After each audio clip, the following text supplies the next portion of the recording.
নমস্কার, আমার নাম বাপ্পা। আজ কথা বলবো আপনার মীন রাশি 2026 কেমন যাচ্ছে। মীন রাশি আপনারা 2026 কি কি পেতে চলেছেন, কি কি আপনারা হারাচ্ছেন, কেমন সুখ পাবেন, এই নিয়ে আলোচনা করব। তার আগে বলবো, আমার এই চ্যানেলটি রয়েছে জ্যোতিষশাস্ত্র সংক্রান্ত চ্যানেল। তো জ্যোতিষশাস্ত্র সংক্রান্ত যে কোনো কিছু আপনি আপডেট পাওয়ার জন্য এই চ্যানেলটা সাবস্ক্রাইব করে দেবেন। আর আমার এই ভিডিওগুলো যদি আপনার ভালো লেগে থাকে, তথ্যগুলো যদি আপনার ভালো লেগে থাকে, তাহলে আমার ভিডিওতে লাইক করে দেবেন। যাওয়ার আগে ভিডিওতে আপনি কমেন্টে জয়তারা লিখে যাবেন।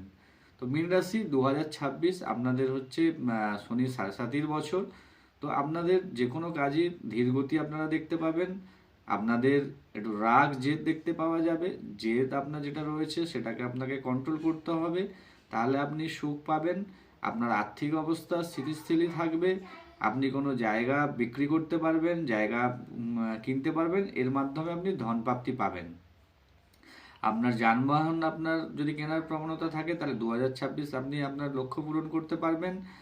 আপনার রাহুর কারণে আপনার আর্থিক ক্ষতি হতে পারে। এই রাহুর কারণে আপনার বিদেশ যাত্রার যোগ রয়েছে। তো আপনার যে পারিবারিক সম্পর্ক বা আপনার পতিপত্নীর সম্পর্ক, বা যদি আপনি বিজনেস করে থাকেন শেয়ারে, বিজনেস পার্টনারের সাথে সম্পর্ক খারাপ হওয়ার সম্ভাবনা রয়েছে। আপনি এই দিকটা খেয়াল রাখবেন।